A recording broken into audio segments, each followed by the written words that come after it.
እንዴት ነው የነጻ ፈቃድ አምላክ ነው ማለት? ለምሳሌ ምን አደረገ እግዚአብሔር? ኦሪት ዘፍጥረት ምዕራፍ 2 ላይ ስንመለከት ወንድና ሴት አድርጎ ከፈጠራቸው በኋላ ከዚህ ብሉ ከዚህ እንዳትበሉ ብሏቸዋል አይደል?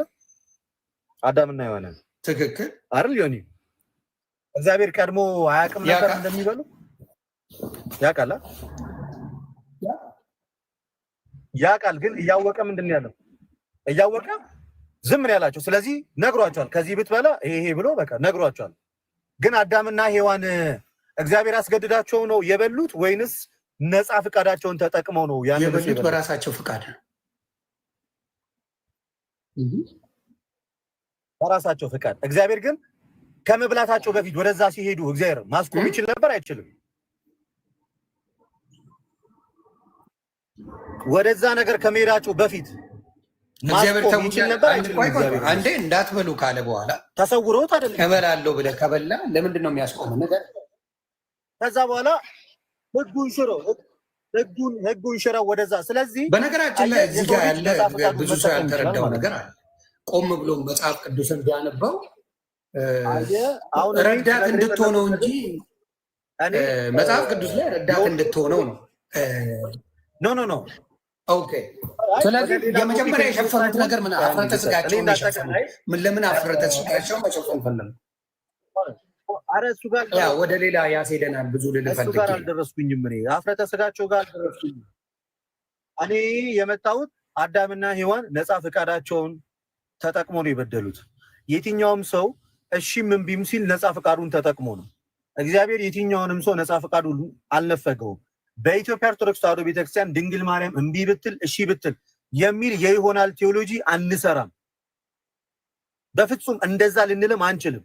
ምክንያቱም ኦልሬዲ ዓለምን አድኖ የፈጸመውን ያከናወነውን ስራ እየተመለከተ ወይ ድንግል ማርያም እምቢ ብትል ዓለም ላይ ድነው ድንግል ቅድስት ድንግል ማርያም ባትኖር ኖሮ አንድንም እያሉ ቄሶች አሉ፣ ይሰብኳሉ በደምብ። አይ አሉ የለም ስላልከኝ የሚሉ አባቶች አሉ እያልኩ ነው። እኔ ያልኩ ያለሁትን ሀሳቤን አላገኘሁም። ቤተክርስቲያናችን እንዳጠቃላይ ቤተክርስቲያናችን ድንግል ማርያም እምቢ ብትል ኖሮ ዓለም አይድንም፣ ድንግል ማርያም እምቢ ብትል ኖሮ ዓለም ከመዳን ይቆማል የሚል በትምህርት ደረጃ አስቀምጠን የምናስተምረው ምንም አይነት ነገር የለም። እግዚአብሔር ዓለምን የማዳን ስራ ተቀዳሚና ዋነኛ ስራው ነው። ዓለምን የማዳን ስራ ዋነኛ ስራው ነው። ለዚህ በዚህ ጋር ቢሆን እንደዛ ቢሆን እንደዚያ ቢሆን ብሎ ይሄ ፕሮፌሲ የተነገረለት አስቀድሞ እምቢ ትላለች ብለን ምንም አይነት ቴዎሎጂ እንኳን እንዳንሰራ ከሚያደርገን ዋነኛ ነገሩ ምንድነው? አስቀድሞ ትንቢት የተነገረለት ነገር ነው። ይሄ እንደምታውቁት እነሆ ድንግል ትጸንሳለች፣ ወንድ ልጅ ትወልዳለች፣ ስሙንም አማኑኤል ትለዋለች፣ ትርጓሜውም እግዚአብሔር ከኛ ጋር ነው ተብሎ አስቀድሞ ፕሮፌሲ የተደረገበት ሕፃን ተወልዶልናል፣ ወንድ ልጅ ተሰጥቶናል ተብሎ ድንግል ተብሎ በቀጥታ ሪፈር ተደርጎ ትንቢት የተነገረን ነገር እምቢ ብትል እንደዚያ ባትል እየተባለ የሆነ ፕላን ቢ እንዳለ ተደርጎ ሲጀመር ማውራት ወይንም ደግሞ የሆነ በእንደዚህ አይነት መንገድ ቢሆን እኮ ዓለም ሊጠፋ ይችላል ብሎ ማስቀመጥ በራሱ ይሄ ሚስ አንደርስታንዲንግ ወይንም ደግሞ ነገሮችን የማገለባበጥ። በቃ ድንግል ማርያምም ያለችው ነገር ምንድነው? እቺ ትሁትና ደግ እናት መልአኩ አበሰራት፣ እሺ ያለች የመረጣት እግዚአብሔር ነው። የእግዚአብሔርን ምርጫ በእሽታ ነው የተቀበለችው። ዳትስ ኢት። እኔም እያልኩ አሁን እነሱ እያሉ ያሉት አሁን ትልቁ ፕሮብለም ሁልጊዜ እኛ ቤት ያለው ስለ ክርስቶስ አይደለም እየተጨቃጨቅን ያለ ነው። ነቨር ቢ በክርስቶስ ጉዳይ አይደለም ብዙ ጊዜ ጭቅጭቅ ውዝግብ ውስጥ የምንገባው። ክርስቶስ ቤዛ ነው። የክርስቶስ ቤዛነት በፍጹም ከሌው ገላው ጋር አይገናኝም ብለው ነው አባታችን የሰበኩት። ይሄንን ነው የተናገሩት። ቪዲዮ ሙሉ አለ፣ ላሰማ ይችላል። ከዚህ ውጭ ያሉት ነገር ነው። ድንግል ማርያም ግን ቤዛ አትባልም ብለው በምንኛው ነው የተናገሩት? አየህ፣ በጥሞና የእኛ ሰው ቢሰማ በጥሞና መስማት ቢችሉ ቤዝነት እሳቸው የተናገሩት ንግግር የጌትነት ቤዝነት ነው የተናገሩት። ሰው በምፈልገው ተርጉሞ መሳደብ ጀመረ። ታጉፋውን እያልኩ ነው። በሚፈልገው ተርጉሞ የጌትነት ቤዛ የላትም። አሁን ኖ የኢትዮጵያ ኦርቶዶክስ ተዋሕዶ ቤተክርስቲያንም ክርስቶስ ኢየሱስ በመስቀል ላይ የሰራውን የቤዛነት ስራ ሰርታለች ብለን አስተምረንም ሰብከንም አናውቅም። ልክ ክርስቶስ ኢየሱስ በመስቀል ላይ ለምን ተበሳጭተው ማዋረድ አባታችንን ማዋረድ ለምን ፈለጉ? ልንገራ አንዴ ይህንን ሀሳብ ልናገር። እሳቸው ልክ ቤተክርስቲያኒቷ የንግግራቸው ስህተት የሚጀምረው ልክ ቤተክርስቲያኒቷ ድንግል ማርያምን ቤዛ ብላ ስትናገር ክርስቶስን ቤዛ በምንልበት መንገድ አድርገን እንደምንወስድ አድርገው የተወሰኑ ግሩፖችን ደስታና ሰላም ለመስጠት በሚመስል መንገድ ምን ብለው ተናገሩ?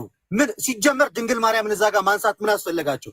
ማስተማር ካለባቸው ጌታ ኢየሱስ ክርስቶስ በመስቀል ላይ ያደረገውን የማዳን ስራ ማንም ሰው ሊሰራው አይችልም፣ የሱ ቤዝነት ከሌሎቹ ቤዛነት ጋር የሚገናኝ አይደለም ብሎ ክሊር አድርጎ ቬግ ባልሆነ መንገድ ክሊር ሳያቀላቅሉ ሳይደበላልቁት መናገርና ማስተማር ማንም ከልክሏቸው አያውቅም። ምክንያቱም ሲሰበክ የሚውልና የሚታደር ነገር ነው። በዕለተ ዓርብ እኛ የዛን ቀኑ ሙሉ ስንሰግድና እግዚአብሔርን ስናመሰግን ሕማሙን ስናስብ የነበር ነው። ድንግል ማርያም ተሰቅላለች ብለን ነው እንዴ?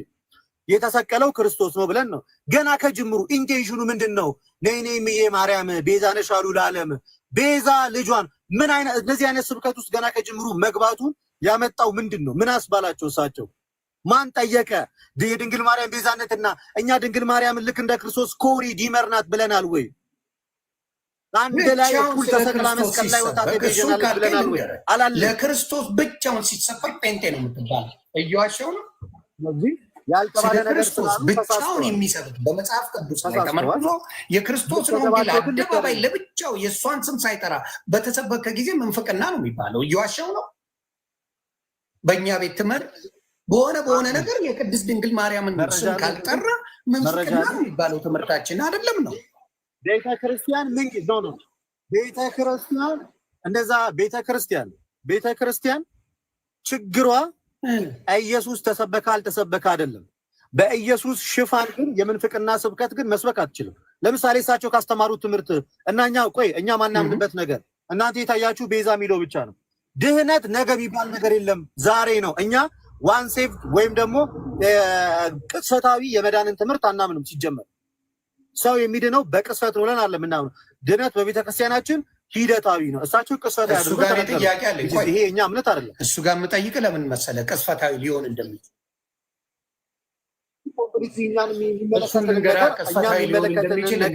እሳቸው ኮምፕሊትሊ ቅጽበታዊ እንዴት ይሆናል ካልከኝ እኔ መልሰዋለኝ እና እንነጋገርበታለን። ክርስቶስ በተሰቀለ ጊዜ አንዱ ሰደበው፣ አንዱ አመሰገነው። እዛ ምንም ነገር የለም። ምን አደረገ ክርስቶስ? እውነት እልሃለሁ ዛሬ ከኔ ጋር በገነት ትኖራለህ አለው። ቅጽበታዊ ነው። ይሄን ምን ልትለኝ ነው? አንድ ጥቅስ አንብብልኝ። ማቴዎስ ወንጌል ምዕራፍ 24 ከቁጥር 13 ላይ አውጣና በራስ አንደበት አንብበው። እሺ፣ ከዛ ይሄ ለምን እንደተባለ እነግርሃለሁ። ማቴዎስ ወንጌል ምዕራፍ 24 ከቁጥር 13 ላይ አውጣና አንብበው። ምዕራፍ 24 ከቁጥር 23 በራስ አንደበት አንብበውና እሺ ቁጥር 13 አይደለም 13 ይሄው እስከ መጨረሻ የሚጸና ግን እርሱ ይድናል ይላል። ጮክ ብላ እስከ መጨረሻ እስከ መቼ የሚጸና? በጣም ጥሩ። ስለዚህ ይሄ ሂደታዊ ነው ወይስ ቅጽበታዊ ነው? ከኖርክ በኋላ በክርስቶስ ስትሆን እስከ መጨረሻው ነው የምትጸናው። በሱ ማመን አለበት። አምነ የተጠመቀ ይድናል እኮ ነው የሚለው። በክርስቶስ ስም በአብ ወልድ በመንፈስ ቅዱስ ስትጠመቅ የእሱን መንገድ ልትከተል ነው አይደል እንዴ? በእሱ መንገድ ነው የምትሄደው። እሱማ ልክ ነህ እኮ። እኛ አምኖ የተጠመቀ ሰውና እኛ እኮ ስህተት ነው ያልነው በአመንክ ቅጽበት። እኛ እኮ እያልን ያለ ነው ምን መሰለህ? እኔ በርካታ የመጽሐፍ ቅዱስ ጥቅሶችን አመጣልሃለሁ። ድህነት ድኛለሁ፣ እየዳንኩኝ ነው፣ እድናለሁ ብለን ያስቀመጥነውን ይህንን ንግግራችንን የሚደግፉ አንድ አይደለም 2-3 መጽሐፍ ቅዱስ ጥቅሶችን አምጥቼ ላሳይ ይችላል። ስለዚህ እዚህ ላይ ጌታ እስከ መጨረሻው የጸና ይድናል ሲል እነዚህ ሰዎች አስቀድመው ክርስቶስን ያላገኙና ያልዳኑ ሰዎች ናቸው እንዴ? እስከ መጨረሻው ስትጸኑ ነው ምድኑት የተባሉት ቀድሞ የእግዚአብሔር ልጅ ያላገኙ ናቸው እንዴ? ነው አይደለም። በክርስቶስ አምነ ልጅነትን አግኝተ እግዚአብሔርን በመምሰል ህይወት ካልኖር ካላደግ ያመነ የተጠመቀ ይድናል የሚልህ እኮ በክርስቶስ ህይወት ውስጥ ለመኖር አምነ ተጠምቀ ስትኖረው የምትኖረው ኑሮ ነው። እሱን ነው እያልኩ ከዛች ጊዜ ጀምሮ ቆይ ይቺን መልስልኝ። ከዛ ጊዜ ጀምሮ በአብ በወልድ በመንፈስ ቅዱስ ስም ከተጠመቅክ በኋላ ሐዋርያቶቹን ሐዋርያት አድርጓቸው በአብ በወልድ በመንፈስ ቅዱስ ስም እያጠመቃቸው ሐዋርያት ከሱ ጊዜ ጀምሮ ያለ ህይወት የክርስቶስ ህይወት ነው። ከዛ በፊት የነበረው የኃጢአት ህይወት ነው እያልኩ እኮ ነው። ከዛ በፊት ለነበረው አይደለም። ድምንት ያንን አምነህ ተጠምቀህ አምነህበት አደጋ እንኳን ቢደርስብህ ድነሃል። ይውደን ይውጃ እኔ ታዲያ እኮ ዮኒ አሁን እኮ አንተ የኔን ሀሳብ ነው እየደገፍክ ያለው። እንዴት እንደሆነ ላስረዳ። ቴንክ ዩ ቬሪ ማች ባይዘ አመሰግናለሁ። ዮኒ እያለን ያለው አምኖ የተጠመቀ ሰው ይድናል እያልክ ነው አይደል? ቴንክ ዩ ይሄን ነው የምንፈልገው። ታዲያ ይሄ እኮ ታዲያ አምነህ ብቻ ስትድን ነው እኮ ድነት ቅስፈታዊ ነው የሚባለው። ልክ እንደ ወንድሞቻችን ባመንክ ቅስፈት ትድናለህ ከተባለ ድነቱን ቅስፈታዊ ያደረገው ይሄ መጽሐፍ ቅዱሳዊ አይደለም። አምነህ ተጠምቀ ግን መዳን ይሄ ምን አለው?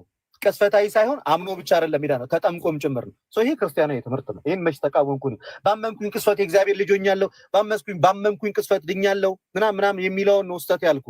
ልክ እሳቸው ግን ያሉት ምንድነው? ድህነት አሁን እዚቹ ጋር የሆነ አለ አይደለ?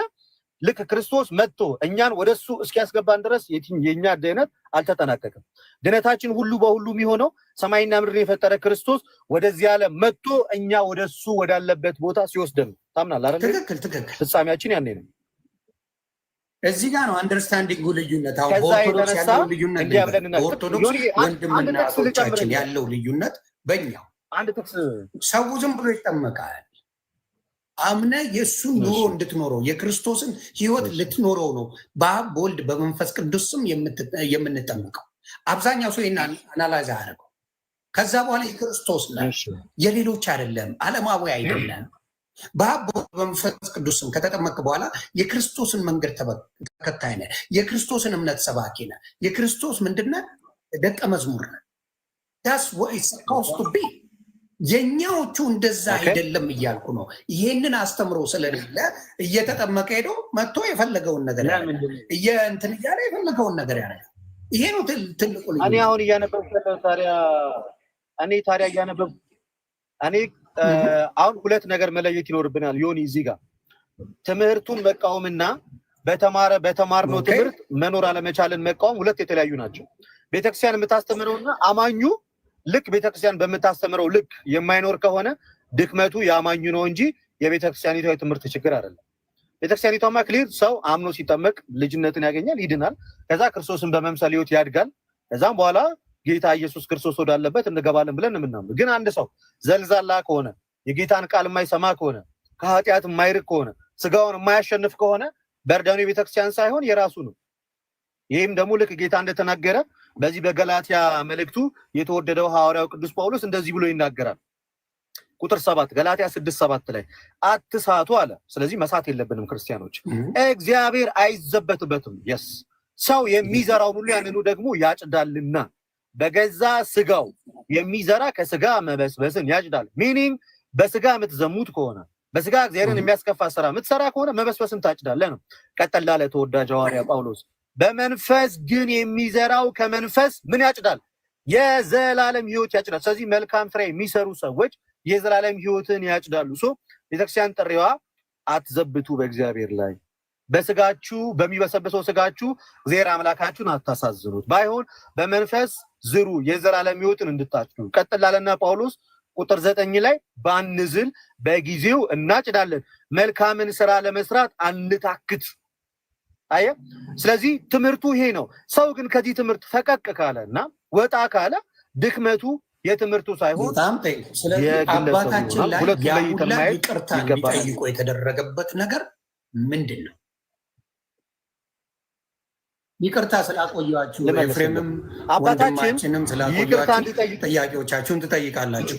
እስከዛ ይህን ይመልስልኝ። ለምንድን ነው አባታችንም በዛ ደረጃ እንዲዋረዱ የተፈለገበት፣ ይቅርታ እንዲጠይቁ የተፈለገበት፣ ብዙ ስማቸው እንዲጠለጠል የተደረገበት ምንድን ነው? እስቲ ዘግበኝ። ኦኬ፣ በጣም ጥሩ። እኔ በመጀመሪያ ደረጃ አባታችን ምንድነው ትምህርት ላይ የተሳሳቱት። በቃ አለቀ። ሌላ ፐርሰናል ችግር አልነበረባቸውም፣ ወይም የስነ ምግባር ጉድለት አልነበረባቸውም፣ ወይንም ደግሞ ሲጠጡ ወይንም ደግሞ ሲዘሙቱ ወይንም ደግሞ በግብረ ኃጢአት ተይዘው ሲጨማለቁ አልተገኙም። ህዝቡን ሰብስበው እያስተማሩ በትምህርታቸው ላይ ህጸጽ ወይንም ጉድለት አለበት ብላ ያየችውን ቤተክርስቲያን ይህ ትምህርት የቤተክርስቲያኒቷ ትምህርት አይደለም፣ ቤተክርስቲያኒቷ እንደዚህ ብላ አታምንም ብላ ቤተክርስቲያን ጠራቻቸው። ቅዱስ ሲኖዶስ ተሰበሰበ። ከቅዱስ ሲኖዶስ እሳቸው እኔ ለማለት የፈለኩት ብለው መግለጫቸውን ሰጡ። እኔ የምቃወመው ምንድነው አባታችን የተገኘባቸው የሃይማኖት ወይም የትምህርት ስተት ነው እንጂ የምግባር ስተት አይደለም። የተሳደበው እሳቸው ላይ አንደበቱን ያላቀቀው የስድብ ቃላትን የተናገረ በጣም ያክፋፋቸው የተቆጣቸው ያ ሁሉ ፍርዱን ይቀበላሉ ብዬ ነው ማለት። እንደዛም በመሆኑ ከሚያዝኑት ግለሰቦች ውስጥ አንዱ ነው። በጣም ጥሩ። የመጀመሪያው ስህተት ድንግል ማርያም ቤዛዊተ ዓለም አትባልም። ይሄ ትምህርት በእኛ ቤተክርስቲያን ውስጥ እኛ ድንግል ማርያም ቤዛዊተ ዓለም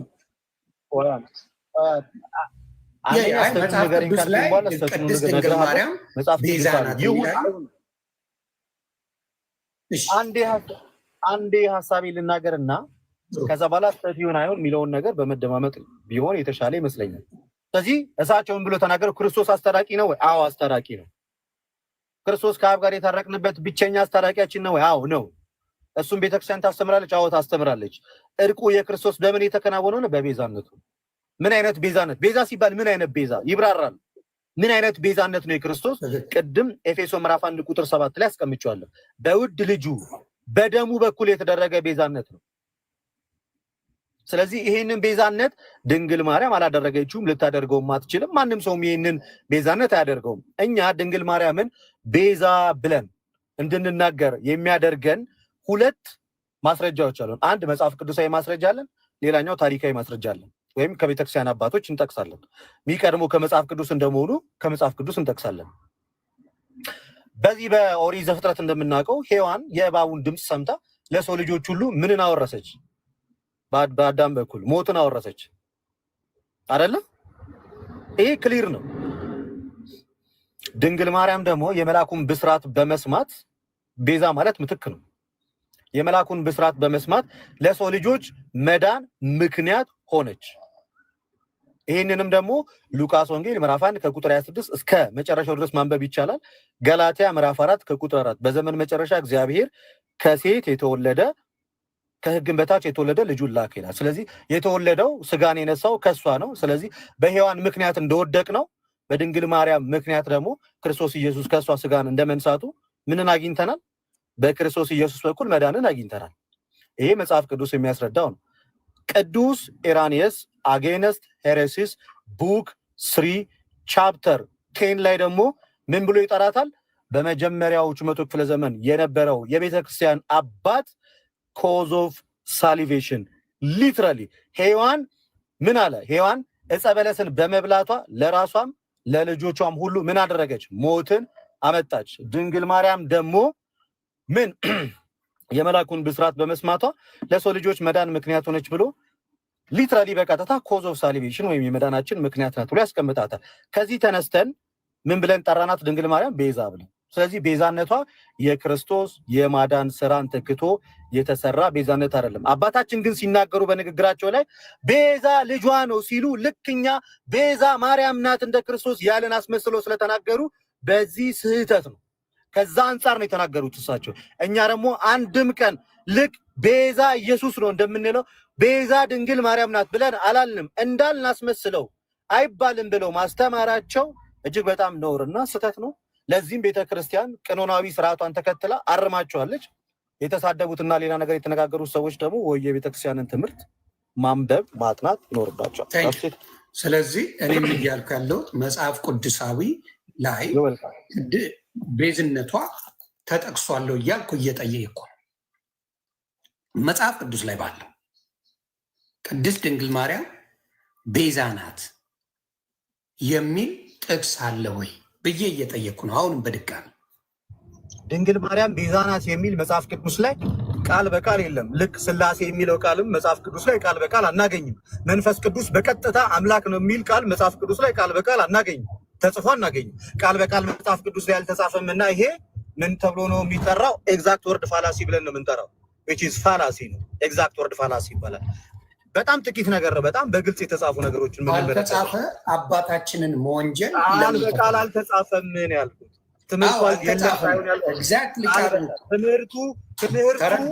ትምህርቱ የለምና ቃል በቃል አልተጻፈም። በጣም ዲፈረንት ተረዳውና ምን ሆነ መሰለ አባታችን እዛ ላይ አልተጻፈም የሚል የለም ብለው ቃል በቃል ነው የተናገሩት። የተጻፈ እሳቸው እንደዛ አይደለም ያሉት እሳቸው አላሉም። ሶሪ ይቅርታ። እሳቸው ያሉት ልጇ ነው ቤዛ እና ብለው ስለ ልጇ ቤዛነት ዕብራውያን ምዕራፍ 9 ቁጥር 12ን ጠቀሱ። አንድ ጊዜ ቤዛነትን አግኝቶ በገዛ ደሙ ገባ የሚለውን ማለት ነው። ያ የክርስቶስ ኦፍ ኮርስ ተጽፏል በግልጽ ያ ስለዚህ ተጽፏል። ይሄን ምንም የሚከራከር አሁን እስቲ ሌሎቻችሁ ኤፍሬም ባለ ጊዜው እንኳን ደህና መጣ። እስቲ በዚህ ጉዳይ ላይ ያለን ሀሳብ በጣም ቴንኪዩ ትዕግስት ኖሮ እስካሁን ስለጠበቅ ብዙ አስጠብቅ ያለው በጣም ይቅርታ። እስቲ የምትለውን ነገር እንስማ፣ ከዛ ወደ ሳሚ እንሄዳለን። እሺ ዮኒዬ ስላስገባህኝም እድል ስለሰጠኝም አመሰግናለሁ። ያው ብዙ ፖይንት እንትኖች ስለተነሱ በጣም ብዙ ነው ጥያቄ ያለኝ። ጥያቄውን ወይ ሀሳብ የምሰጠው አላወኩም፣ ግን ሀሳብ እንድሰጥ እድል ስለሰጠኝ አሁን መጨረሻ ላይ ካላችሁት ብንጀምር፣ ለምሳሌ ልደትዬ ሰላም ብያለሁ። በነገራችን ላይ ሳሚዬም ሁላችሁንም ሰላም ብያለሁ። ከታች ያላችሁትንም ልደት በተደጋጋሚ ምን ስትል ነበረ? ኮምፓራቲቭ እየሰራ መጽሐፍ ቅዱስ ማይሰራውን ለምሳሌ መጽሐፍ ቅዱስ አዳምና ኢየሱስን በተደጋጋሚ ያመሳስላቸዋል። ለምሳሌ አንደኛ ቆሮንቶስ 15:22 ላይ ሁሉ በአዳም እንደሚሞቱ ካለ በኋላ ሁሉ ደግሞ በክርስቶስ ሕያው ይሆናሉ እያለ ይናገራል። ሮሜ 5:14ም በርካታ ክፍሎች ላይ በአዳም ሞት በኢየሱስ ሕይወት እያለ ይናገራል። አንድ ክፍል ከዘፍጥረት እስከ ራዕይ ድረስ ማርያምና ሔዋንን ኮምፓራቲቭ አስገብቶ ያመጣበትን አንድ ጥቅስ አምጣ ከመጽሐፍ ቅዱስ ውስጥ ጀስት ዋን ካለ እኔ ይቅርታ ጠይቃለሁ እና ያንተን ትምህርት እቀበላለሁ። አንድ አዳም ብሎ ማርያም ብሎ ኮምፓራቲቭ ያመጣበትን። ኦኬ በመጀመሪያ ደረጃ ዮኒ አንተን ጥያቄ መልሻለሁ ወይስ አልመለስኩም? እኔ ተግባብተናል እምልህ እኔም የጠየቅኩት አለ we can agree to disagree በሚለው ነው እኔ የሰጥከው። we can agree to disagree ማለት ባለመስማማት ተስማምተን ባለመስማማት ከተስማማን እኔ የገባሁት በመጀመሪያ ደረጃ ያንተን መልስ ለመስጠት ስለሆነ እስክንግባባ ድረስ ሌትስ ኮንቲኒው።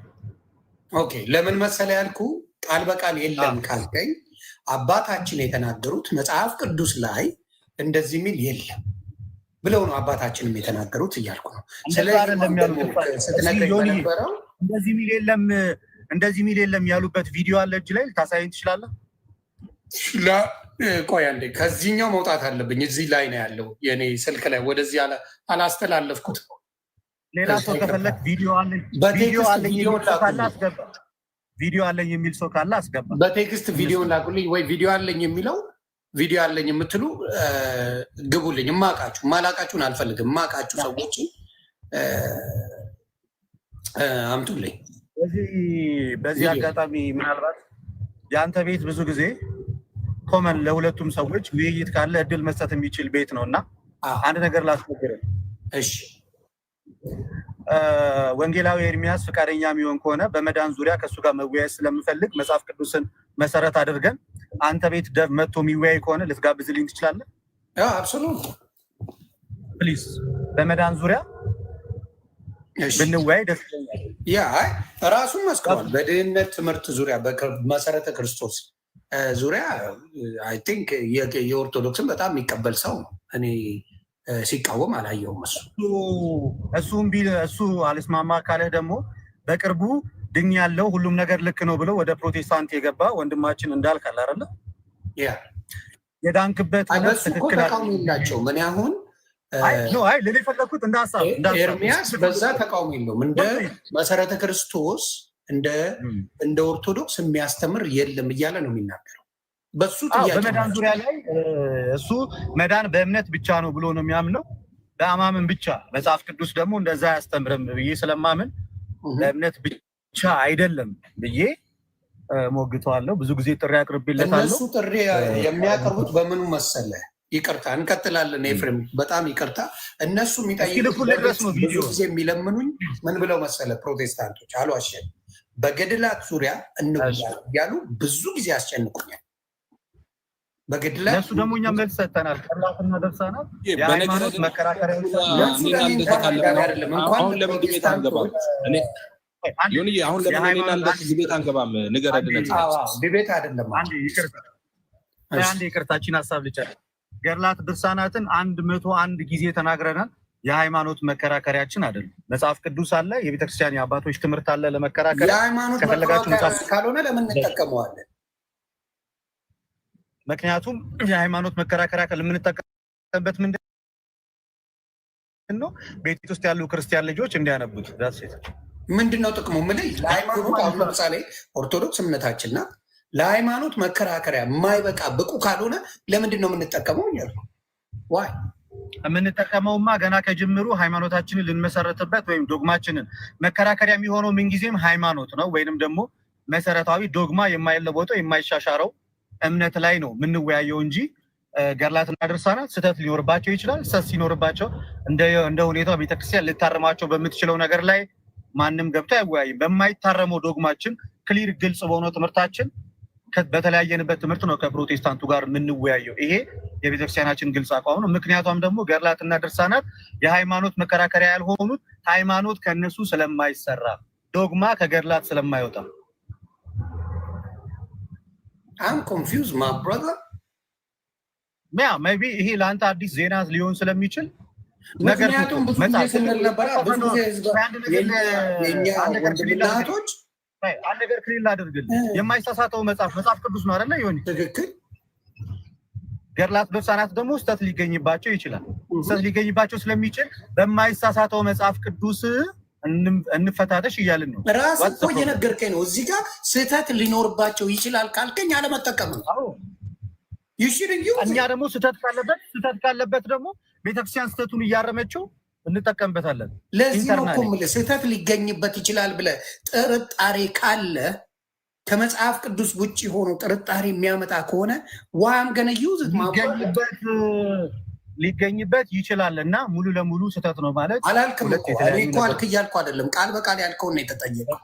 ስህተት ሊኖርበት ይችላል ካልከኝ ተጠራጥረዋል አይደለ? ዮኒ የፕሮቴስታንት አምስቱን መሰረታዊ እምነቶች ታውቃቸዋል? እኔ አላውቃቸው። ለምን ዋሻለሁ? እምነት ብቻ እኮ ልንገራ ካላወቃቸው እምነት ብቻ ጸጋ። አሁን እኔ መጀመሪያ የጠየቁኝ ነው የምልህ፣ ፕሮቴስታንቶች የጠየቁኝ እኔም ግራ ለምን እንደዛ እንደሚጠይቁ ልንገርህ። ለምን እንደዛ እንደሚጠይቁ የመጀመሪያውን ልንገርና ትነግረኛለህ። ደስ ብሎኝ አዳምጣለሁ።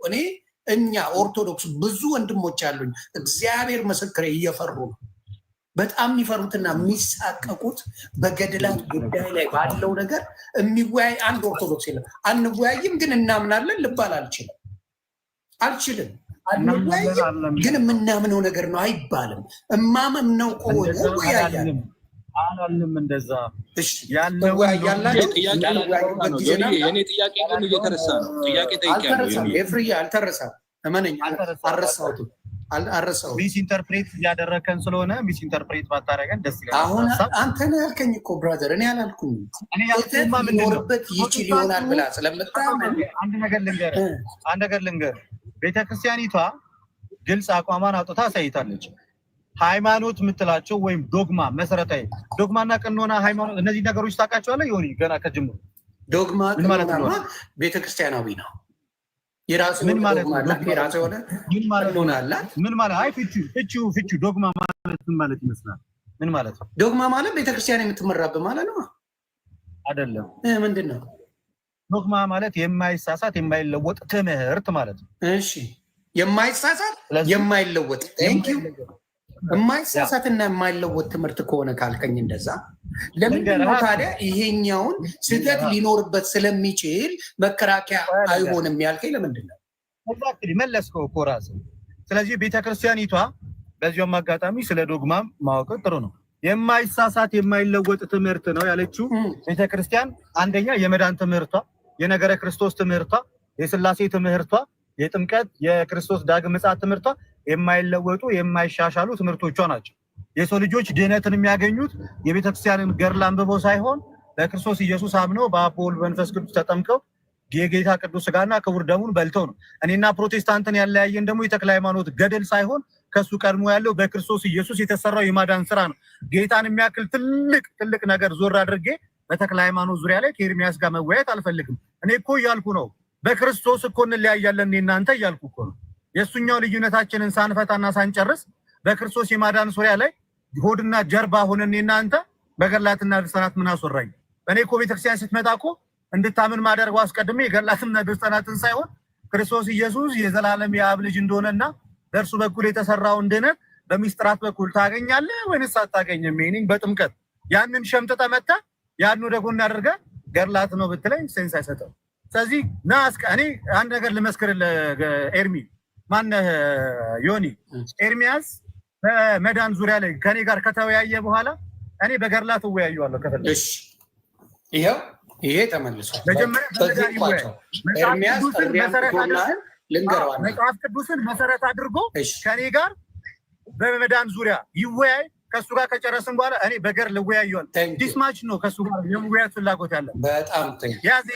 የቤት ስራ ሰጥቻለሁ ስራ። ከዛ በኋላ ንገረኝ። ፎሎ አድርጌሃለሁ። ፎሎ አድርገኛለሁ ከአንዳንድ በጣም ጥሩ። ይሄ አሁን የተቀደሰ ሀሳብ በጣም አሁን ቪዲዮን ከላክልህ አሳየህ። አሁን የሚል ምን ቪዲዮ አላችሁ? ቪዲዮ ያላችሁ ሰዎች ከዛ ወደ ኤፍሬም እንሄዳለን። የኤፍሬም ጥያቄ ስላለ የኤፍሬም ጥያቄ ቃል በቃል የጠየቀው ጥያቄ ያለ እሱ መመለስ አለበት። 1-2 ደቂቃ ስቱም እየነዳው ነው። እስካሁን አቁሜ ነበር ሰውራ የነበረው ቤቴ ላይ ድረስ ወንበሬ ላይ ቁጭ ብሎ። እስከዛ አላችሁ ከስር አለው እዚህ። እሺ ኤርሜ ኤችዲ እሺ ቪዲዮ አለ እዚሁ። ካለማ ገላገልከኝ። ቪዲዮን ክፈትና አሳየኝ። እስከዛ አባታችን የተናገሩትን ቤተሰብ ታብታብ እያለ መወያየት አለብን። እንደዚህ መነጋገሩ በፍቅር ጥሩ ነው። እሺ አዳም በትልቁ ላድርገው። አንድ በትልቁ ላድርገው። ዮኒ ኤርሚን ልጥራው እንዴ? ተናገሩነቱን ልጥራው። ቆይ አንዴ ማለት ቤዛ መሆን አይችልም። ይግባችሁ። ቤዛ ማለት ስለሌላ ተላልፎ መሰጠት ማለት ነው። ነይ እምዬ ማርያም ቤዛ ነሽ አሉ ለዓለም። እመቤታችን ቤዛ አይደላችም። ቤዛ ልጇ ነው። አትደንግጡ። ቤዛ ልጇ ነው። ነይ ቤዛ ነሽ አሉ ለዓለም ተብሎ አይሰበክም። ቤዛ ተቀዳሚ ተከታይ የሌለው አንድ የእግዚአብሔር ልጅ ብቻ ነው። መጽሐፍ ቅዱሳዊ ዕብራውያን ምዕራፍ። እሺ ዮኒ ሰላም ብያለሁ ሁላችሁንም። ቆይ ሌሎቹ እድል ልስጣቸው። አብረታ ገና ናንተ ሌሎቹ ገና ስላልተሰጠ ቪዲዮን ብቻ እንድታሳይልኝ ነው። ወደ ኤፍሬም ባለ ጊዜው ልሂድ። ይቅርታ መልሰን ሌላ ውስጥ ቀላቀልን። ኤፍሬም ጎሄ የቅድም ጥያቄ አለ እቤት ስገባ መልሳለሁ ብሏል። እስከዛ ግን አንተ በዚህ ላይ የምትሰጠው አስተያየት ምንድን ነው? በቪዲዮ ባየው ላይም በሱ ላይ ነው ብዙ ጭቅጭቅ የተነሳው። አባታችን ሲሰደቡ ሲንጓጠጡ፣ የተለየ ስም ሲሰጣቸው የነበረው በዚህ ጉዳይ ላይ። ስለዚህ አንተ ባየኸው ነገር ላይ ምንድን ነው እስኪ የምትለው ነገር? ኤፊ ከመቀጠሉ በፊት ሰላም ለሁላችሁም ይሁን። ታሚሻዬ እንዴት ነብራት? እንዴት ነው አባ? ሰላም ነው? ሁሉ ሰላም ነው? ሜሎስ አለ። ሜሎስን ብታስገባ ሌሎቹ መግባት አለባቸው። ሌሎቹ የኦርቶዶክስ ወንድሞቼንም ማስገባት አለብኝ። ከሌሎች ጋር የሚያግዙት ይግባ የምትሉ የኦርቶዶክስ ወንድምና እህቶቼ ሜሎስ አይቼዋለሁ፣ ዳጊንም አይቻለሁ፣ ዳጊ ጥላውን፣ ሌሎቻችሁንም አይቻለሁ። ግን ልደት ወንድማችንን 5-6 ፕሮቴስታንት ወንድምና እህት አስገብቼ ነጥብ አላስጥለው። ስለዚህ ሌላ የኦርቶዶክስ ወንድሞቼ ካላችሁ ገብተን ሊላዩ ደስ ይለኛል። ገብተዋል። ለዛ ሳሚሻዬ ሚዛናዊ መሆን አለ። ቤቴ ነው፣ ኦርቶዶክስ ቤቴ ነው። ስለዚህ በሚገባ የኦርቶዶክስ ወንድምና እህቶቼ ካላችሁ የምትታወቁ ጎበዞች የምታነቡ ባስገባችሁ ደስታዬን አልችለው። ስለዚህ የኦርቶዶክስ ካላችሁ አኬ ካለ ማስገባዋለሁ አለው ይበለኝ። ካለ ገብቷል በሉኝ፣ አስገባዋለሁ። ደስ ይለኛል። እንወያይ። ታፕታፕ እያደረጋችሁ ቤተሰብ መወያየቱ እንደዚህ በፍቅር መነጋገሩ ዳር ለዳር ሆነን የሆነ ከምንባባል መወያየቱን የመሰለ ትልቅ ነገር የለም። ስለዚህ ኤፋ እስከዛ የምትለውን ሀሳብ ልስማ። ጎሄድ። እሺ አመሰግናለሁ ዮኒያ። በድጋሚ ያው ጥያቄ አሁንም እንዳይረሳ ዋንስ አገን ሀሳብ ከመስጠት በፊት ያነሳው ጥያቄ ምንድነው? መጽሐፍ ቅዱስ በግልጽ በጣም በርካታ ስፍራዎች ላይ አዳምና ኢየሱስን እያገናኘ ንጽጽር ያመጣቸዋል። አንድ የጠቀስኩት ጥቅስ ሁለት ጥቅሶችን ሮሜ 5 እና አንደኛ ቆሮንቶስ 15 ላይ ጠቅሻለሁ። አንደኛ ቆሮንቶስ ምዕራፍ 15 ቁጥር 22 ላይ ሁሉ በአዳም እንደሚሞቱ እንዲሁ ሁሉ ደግሞ በክርስቶስ ደግሞ ሕያዋን ይሆናሉ እያለ ሞት በአዳም ሕይወት ደግሞ በኢየሱስ እንደሆነ የተለያዩ ክፍሎች ላይ ይነግረናል። ነገር ግን በመጽሐፍ ቅዱስ ከዘፍጥረት እስከ ራዕይ ድረስ ኦብቪየስ ማርያም በዘፍጥረት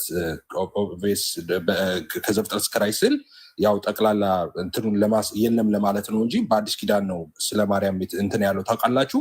አንድም ስፍራ ላይ በመጽሐፍ ቅዱስ ውስጥ ማርያምና ሔዋንን ኮምፔር አድርጎ መጽሐፍ ቅዱስ አላመጣም። ሞት በሔዋን ነው ከዛ ብሎ ልክ ኢየሱስን እንዳለው ደግሞ ሕይወት በማርያም ወይም ደግሞ ሔዋን ባለመታዘዟ ማርያም ደግሞ በመታዘዟ እያለ አንድም ቦታ ላይ ሁለቱን አላመጣም መጽሐፍ ቅዱስ። አንድም ቦታ ሁለቱን ባላመጣበት ሁኔታ ሔዋን ምሳሌ ነች፣ ሔዋን ያለመታዘዝ ማርያም ደግሞ የመታዘዝ ብሎ መጽሐፍ ቅዱስ ማይለውን መጽሐፍ ቅዱስ ይላል ብሎ ሲናገር ስለነበረ ከየት እንዳመጣው እሱን ክፍል እንዲያሳየ መጽሐፍ ቅዱስ አንድም ስፍራ ላይ የለም። ማርያምና ሔዋንን እያነጻጸረ አንድም ቦታ ላይ አልተናገረም መጽሐፍ ቅዱስ። አንደኛው እሱ ነው። ሌላኛው አባታችን የተናገሩት ላይ ቤዛ ኢየሱስ የዓለም ቤዛ ነው የሚባለው ኢየሱስ ብቻ ነው የተባለው በጣም ትክክለኛ። በነገራችን ላይ ከዚህ እውነት ውጭ የሆነ ሰው ከክርስትናው ዓለም ነው የሚወጣው። ቤዛ ማለት ምትክ ነው ብለዋል። ለዓለም ምትክ ማለት ማለት ነው እንዴ? ለእኔ ኃጢአት ምትክ የሆነው ማን ነው? እንግዲህ ሰው ልጅ የጽድቅን ጥያቄ የተጠየቀ ሰው ሁሉ ኃጢአትን ሰርተዋል እግዚአብሔር ተመለከተ ይላል። አንድ ጻድቅ የለም። ኦኬ ሁሉ ኃጢአት ሰርተዋል የእግዚአብሔርም ክብር ጎሏቸዋል ይላል። ስለዚህ እግዚአብሔር ሰው ሆኜ ሰውን አድናለው አለ። ለምክንያቱም ንጹህ ሰው ስለጠፋ ማለት ነው። የጽድቅን ጥያቄ የሚመልስ ሰው ስለጠፋ ክንዱ መድኃኒት አመጣችለት እንደሚለው በትንቢት መጽሐፍ ላይ የገዛ ክንዱ መድኃኒት አመጣችለት እንደሚለው ሰው ሆኜ ሰውን አድናለሁ አለ እና ቅድመ ዓለም በመለኮቱ ከአብ የተወለደው ድህረ ዓለም ከድንግል ማርያም ስጋና ደም ተካፍሎ ተወለደ። የጽድቅን ጥያቄ መለሰ። እኔን ወክሎ የእኛን ኃጢአትና በደል ተሸክሞ እኛ መቀጣት የነበረብንን የእኛን ቅጣት እሱ ተቀጣልን። ምትክ ሆነን ማለት ነው። የዓለም ምትክ እሱ ነው። የዓለም ቤዛ እሱ ነው። ማርያም ቤት በኩል ነው የዓለም ቤዛ ልትሆን የምትችለው አይደለም። ማርያም ለራሷም ኦብቪየስ ማርያም እኮ ራሷ ቅድም ስታነሱ ይሁንዬ አንድ የመጽሐፍ ቅዱስ ክፍል በጣም ይገርመኝ ነበር። ልደት ልክ ማርያም በስርዓቱ ከመምጣቱ በፊት ገብርኤል ከመንገሩም በፊት ኦኬ ክርስቶስ ከመወለዱ በፊትም ልክ ጸጋን የተሞላች እንደነበረ አድርጎ ሲያነሳ በጣም ነው የሚያስደንቅ። ጸጋ ማለት በነገራችን ላይ ነፃ ስጦታ ነው። መልአኩ ገብርኤል ሰላምታውን የምታስታውስ ከሆነ ምንድን ነው ያላት ይሁንዬ? እዛ ላይ እኮ ሉቃስ 1 ላይ መጣና መጀመሪያ ጸጋን የተሞላሽ ካለ በኋላ ማለት ነው ደስ ይበልሽ ሃይሊ ፌቨርድ ነው ጸጋን የሞላብሽ ማለት ሌላ አይደለም። መልአኩ ወደ እርሷ ገብቶ ይላል ደስ ይበልሽ ጸጋን የሞላብሽ ሆይልና ጌታ ከአንቺ ጋር ነው፣ አንቺ ከሴቶች መካከል የተባረክሽ ነሽ አላት። በዚህ ጊዜ ማርያም ደነገጠች። ልደቴን አላነበበልህም ማርያም ያልና በእግዚአብሔር ፊት ጸጋን አግኝተሻል። ጸጋን ያገኘችው አሁን ነው። ጸጋን አገኘች ተሰጣት። ኢየሱስን ስትወልድ እኮ ነው የተሰጣት፣ ከማርያም አይደለም። ጸጋ ማለት ነፃ ከእግዚአብሔር የሚሰጥ ነው። ከእሷ ፐርፌክሽን ጋር የሚገናኝ አይደለም። ማርያም ንጹህ ስለሆነች ከሴቶች መካከል እሷ ኃጢአት ስለማት አይደለም፣ እንደዛ አይደለም። ጸጋን ሞላብሽ ማለት ይሄ ለዚህ ፌቨር ተመረጥሽ ነው። ጸጋን ቀጥሎ እኮ አልገባትም። እሷ ደንግጣ ምንድን ነው ብላ ማብራሪያ ጠየቀች። እንዴት ያለ ሰላምታ ነው ስትለው ማርያም ሆይ በእግዚአብሔር ፊት ጸጋ አገኘሽ አላት። ጸጋ አገኘሽ ማለት ጸጋ ሰጠሽ እግዚአብሔር ነው። ለመውለድ እግዚአብሔር እሷን ለመውለድ ስትታሰብ ነው እግዚአብሔር ጸጋ የሰጣት እንጂ በራሷ ችሎታ በራሷ አቅም በራሷ አይደለም። እንደዛ አይደለም መጽሐፍ ቅዱስ የሚለው ማለት ነው። ጸጋ ነፃ ስጦታ ስለሆነ ማለት ነው። የዓለም ቤዛ ማርያም የዓለም ቤዛ ነች የሚለውን ከምን ጋር ታገናኙታል ስን አይ በሔዋን ለመታዘዟ ምክንያት ማርያም ደግሞ በመታዘዟ ምክንያት ተባለ። ኦኬ ማርያም በመታዘዟ ሔዋን ባለመታዘዟ ከሆነ በመጽሐፍ ቅዱስ አንድ ስፍራ ላይ ማርያምና ሔዋንን አነጻጽሮ አንድ ላይ ያመጣበትን አንድ ስፍራ አምጡ አለ። ካለ እንቀበል፣ ጭቅጭቁ ያልቃል። በቃ እዚህ ጋር አንድ ቦታ ካለ ማርያምና ሔዋንን ኮምፔራ ኢየሱስን እኮ አመጣ። በርካታ ስፍራዎች አሁን ዮኒ ረጅም ሰዓት ማውራት ይችላለሁ። ኢየሱስና አዳምን ኮምፔር እያደረገ ያመጣባቸው ማለት ነው። ለአብነት የጠቀስኩልህ የአንደኛ ቆሮንቶሱ ለዛ ነው። በአዳም ሞት መጣ፣ በኢየሱስ ህይወት በአዳም መተላለፍ ምሳሌ ኃጢአት ባልሰሩ እንኳን ከአዳም ጀምሮ እስከ ሙሴ ድረስ ሞት ነገሰ፣ አዳም ላይ መጣ ላለው ምሳሌ ነው እያለ ደግሞ ስለ ኢየሱስ ደግሞ ሲናገር ህይወትን ደግሞ እያለ ይናገራል። አዳምና ኢየሱስን ኦፍኮርስ እያነጻ አዳም የመጀመሪያ ፍጥረት ስለሆነ ታውቃለህ፣ ሰውን ወካይ ነው። ሔዋንና ማርያምን ግን አንድም ቦታ አነጻጽሮ አያውቅም።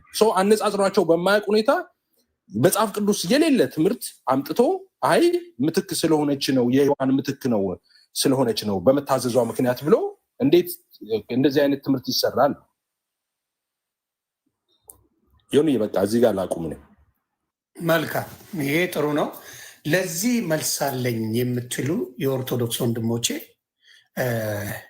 መልሱን ብትሰጡ ምክንያቱም በሔዋን የተተካች ግልጽ አድርጎ ነው የተነገረው። በሔዋን ቅድስት ድንግል ማርያም የተተካች ናት ብሎ ብዙ ወንድሞቼ በኦርቶዶክስ ሲናገሩ ሰምቻለሁ። ሁላችንም ሰምተናል። እዚህ ላይ ተተኪ አድርጎ በእሷ መጣ የሚል ኮምፔር ያደረገበት አንድ ቦታ ካለ አስረዱን እያሉ ነው ወንጌላዊ ወይም ፕሮቴስታንት ወንድሞቻችን። ስለዚህ እሱ አለን የምትሉ የኦርቶዶክስ ወንድሞቼ ካላችሁ ማስረጃውን ይዛችሁ አስረዷቸው። ኤርሚ ተናገሩነቱ አለ ገስት ላይ ታስገባዋለህ? ያ ይቻላል። ቦታው ሞልቶ ሊፈስ ነው። ማንን ላውርድ? እኔን አስወርደኝና ኤርሚን አስገባው። በቃ እኔ ወርዳለሁ። ኤርሚ ግባ፣ እኔ ወርዳለሁ። እሺ ዳግዬ ኤርሚን አስገባው። የት አለ? ላክልኝ። ሞዴሬተሮች ጎትቱልኝ ካለ ሞዴሬተርስ። እስከዛ በዛ ላይ መልስ ካላችሁ ወንድሞቼ ኦርቶዶክስ እንኳን ደህና መጣ ያሬዶ። ቪዲዮም ሰርቼልህ ነበር ስለ ጋብቻ። ደስ የሚል የቅድስና ነው። ተደስቼበታለሁ። እግዚአብሔር የአብርሃምና የሳራ ያርግላችሁ። እንኳን አደረሰ። በዚህ ነገር ላይ ኤርሚ መልስ ካለ ኤርሚ ኤችዲ የምትለው ነገር ካለ ልስማ። ወይም ክርስቶፈርስ ሌላ ሰው እናቱ ዳቆ እናቱ የሚባል አለ በእኔ ቦታ፣ እሱ ይግባ። ግን አንድ ነገር ከተፈቀደልኝ የገባው ልትናገር መሰለኝ። የመጀመሪያው ክርክራችን እያለ ኤፌ ሲያወራ ነበር ወንድማችን። እኛ ክርክራችን ከፕሮቴስታንት ጋር አይደለም። ባይዘው በዚህ ጉዳይ ማንም ሰው ብድግ ብሎ ማርያም ቤዛ ነች ቤዛ አይደለችም ብሎ ከፕሮቴስታንት ጋር ይከራከራል። ለምን? ቀድሞውኑ እኛ የምንለያይበት መሰረታዊ የሆነ ትምህርት አለ። መሰረታዊ የሆነ የድህነት ትምህርት አለን እኛ ክርስቲያኖች ከፕሮቴስታንት ጋር የምንለያይበት ማለት ነው። ወይ በፕሮቴስታንቱ ለምሳሌ እኛ መሰረታዊ ትምህርት ጥምቀት ለድህነት የሚል ትምህርት አለ። በፕሮቴስታንት ውስጥ ጥምቀት ለድህነት ብሎ የሚያስተምሩ አሉ። አይ ለድህነት አይደለም ለምልክት ነው ብሎ የሚያስተምሩ አሉ። ኢየሱስ ክርስቶስ ለዓለም ነው የሞተው ብሎ የሚያስተምሩ አሉ። እሱን ባለው ርዕስ ላይ እየተነጋገርን ያለ ነው የሚያስተምሩ አሉ። ገባን። ባለው ርዕስ ላይ ምን መሰለህ አባታችን በተናገሩ ንግግር ላይ ነው ይሄ ሁላ ነገር የመጣው። የእኛ ቤቶች ሰድበዋቸዋል፣ ዘልፏቸዋል፣ አዋርደዋቸዋል። የእኛዎቹ ይቅርታ እንዲጠይቁ አባታችንን አድርገዋል። በዚህ ሰዓት ላይ ግን ኦልሞስት ሙሉ ፕሮቴስታንት ማለት ትችላለህ እኛ አባት የተናገሩት ትክክል ነው ብለው ነው እዚህ የሚመጡት። ገብቷል። የኛ ደግሞ ትክክል ያልሆነውን ሜሎስ ወንድማችን አስረድቷል፣ እያስረዳም ነበር። ስለዚህ ይህንን የምነግርህ ምንድን ነው በአሁን ባለው በሌላው ጊዜ እየወሰድን ያንን ያስረዱልናል። በእኛ አባት ግን ውርጅብኝ የወረደባቸው እኔ የምጋራው ኦርቶዶክስ የአባታችንን ሀሳብ ነው እያልኩ በዚህ ላይ አስተያየት ሰጠን መነጋገር የምንችል ከሆነ እሱን ነው። በሌሎቹ ከሆነ በሌላ ጊዜ ፕሮግራም ይዛል እንነጋገራለን። እሱን ነው እያልካለ ስለሌሎቹ ላወራ አይደለም። በሌላ ልዩነት ባይኖርምና እነሱም ኦርቶዶክስ ይሆናሉ ወይም እኛ ጴንጤ እንሆናል። ልዩነትም አለ። አሁንም አላገኘውም። ቦይቴ 2 ደቂቃ ብትሰጠኝ ስለምወርድም እና ከፕሮቴስታንት ጋር አይደለም። እንደው እነሱ ማርያም ቤዛ ነች ቢሉም እኛ አንቀበል። ፈርስት ኦፍ ኦል ቀድሞውኑ በኢየሱስ ክርስቶስ እንለያያለን። ስለዚህ ቆይ እነሱ የወደዱትን የእኛ የመጥላት ነው። የእነሱን አንቀበልም እያልኩ ነው። የእነሱን ትምህርት አንቀበልም ቀድሞውኑ እያልኩ ነው። ለምሳሌ የእነሱም መዝሙር ጥሩ ነገር ካለው ለምንድን ነው የማልቀበለው? ምንድነው ችግሩ?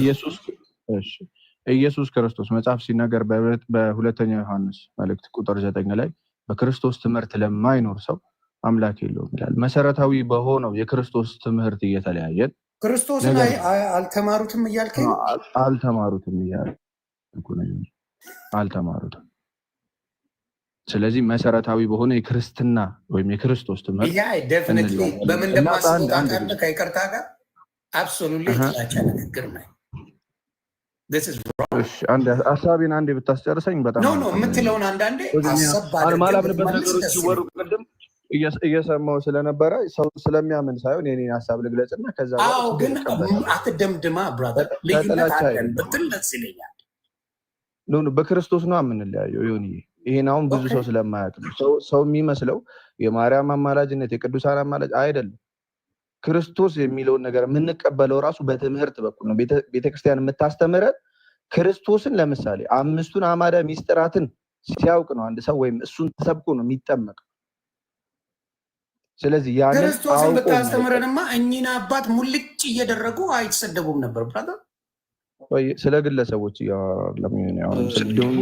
ዲኖሚኔሽን ሳወራ የግለሰቦችን ሀሳብ ይመጣል። ይቅርታና ባላንስ ያደረገ ውይይት ብታደርግ ደርስ ይለናል። አለስ በእንደዚህ እኛን ጫና ውስጥ እየከተትክ ምን አይነት ጫና ነው የሚናገረውን አትሰማም እንዴ ወንድማችን? እኛን ስታዳምጥ የነበረበትና ኤፍሬም ስታዳምጥበት የነበረበት መንገድ በራሱ ልክ አይደለም። ኢፍ ዩ አር ፌር ለሁለታችንም ኢንተራፕት አታርገን፣ መሀል ላይ አትግባ። አሁን አልጣመህም። ሁለተኛ ደግሞ ቤተክርስቲያን ኢየሱስን አትሰብክም እያልክ እንድትናገር ፐርሰናሊ አልፈቅድልህም። ምክንያቱም መች ነበርክ ቤተክርስቲያን ውስጥ አንተ ራሱ? እንዴት ማለት አሁን አየህ፣ አንተ የፈለግከው አሁን ምንድን ነው ተበሳሳያስታ እንደዚህ የሆነ ተብሎ አይደለም። ከቀደም ጀምሮ ለማወያየት ብቻ ከሆነ የገባኸው ትምህርቱን ስለማታውቀው ሰዓት ሰተህ ቁጭ ነው ማለት ያለብህ። መጀመሪያ እኔን ላስረዳ እያልክ ወደዛ ማለት ነው።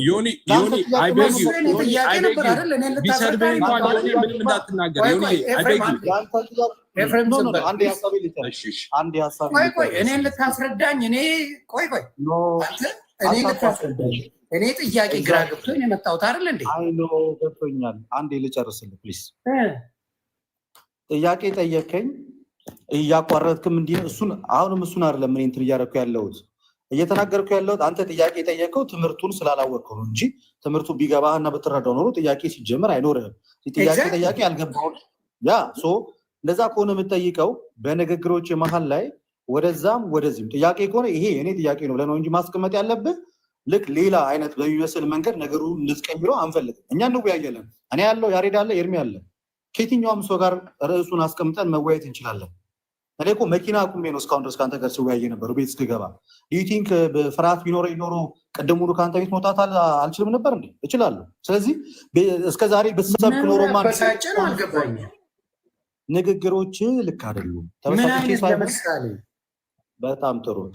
እስከዛሬ ኢየሱስን ብትሰብከን ኖሮ ብለህ ቤተክርስቲያኔ ኢየሱስን እንደማትሰብክ አድርገህ እንድታወራ ፐርሰናሊ አልፈቅድልም። ምክንያቱም ቤተክርስቲያን ውስጥ አልነበርክም። ፍሮም ቬሪ ቢግኒንግ አንተ የታየ ይሰበክ አይሰበክ በምን አወቅ? እንደዛ ብለህ ኮንክሉዥን መስራት እንዳልነበርኩ በምን አወቅ? አንተ ንገረኝ እስኪ።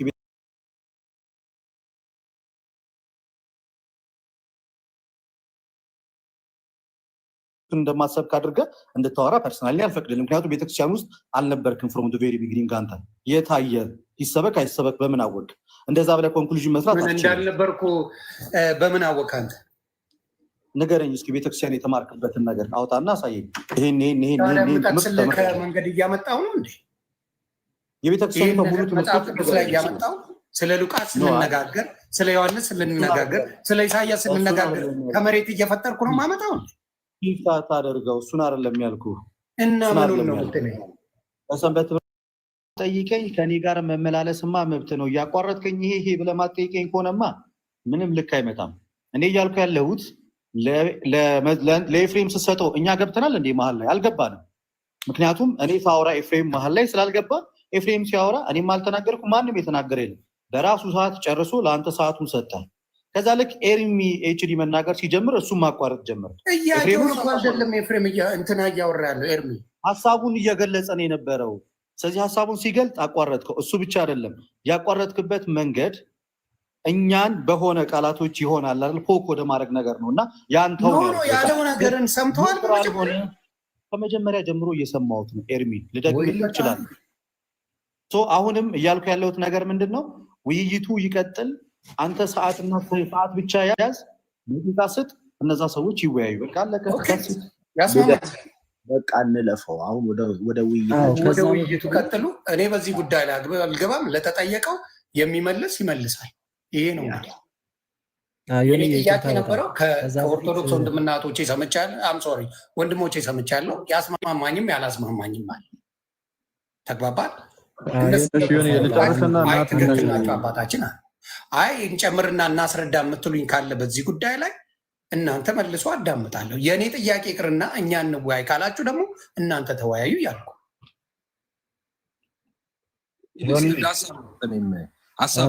ጉዳዩ ላይ ስላወራ ሳይሆን እናንተ ናችሁ እኔን ጓ እያስባላችሁብኝ ያለው። አንዴ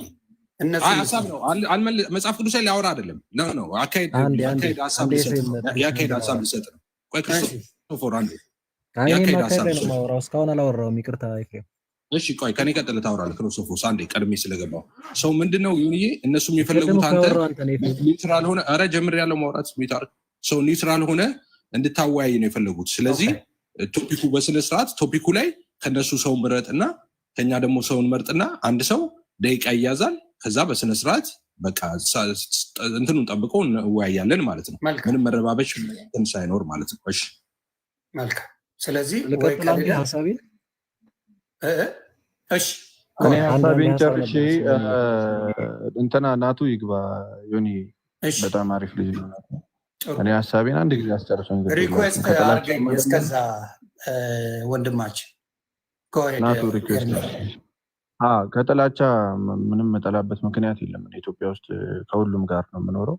ሁሉንም ሰዎቹን በጣም ወዳለሁ። ግን ትምህርቱን የሙስሊምም የፕሮቴስታንትም የሁሉም ትምህርት አያድንም። ከቤተክርስቲያን ትምህርት ውጭ ያለው ትምህርት አያድንም።